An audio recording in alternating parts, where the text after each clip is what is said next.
ನಿನ್ನ ದುರಾಗ್ರಹದ ಅಹಂಕಾರದ ದುಸ್ಸಹವಾಸದ ದುರಾಶಯದ ದುರಾಭಿಮಾನ ವಿಚಾರ ಮಾಡಿಕೊ ಪರಮೇಶ್ವರ. ಸಾಕು ಮಾಡು ನಿನ್ನ ವಾಗ್ಭಟತ್ವ.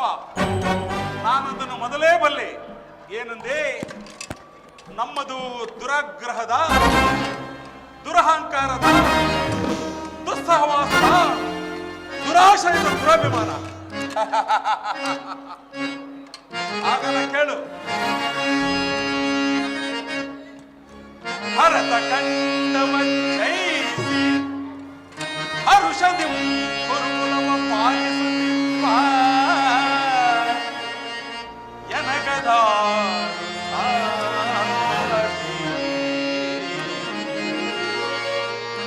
ಅಂಡ ಭೀಮನ ಗುಂಡಿಗೆಯ ಸೀಳಲು ಬಲ್ಲಗೈದ ಎನ್ನನು ಜನಿಗದ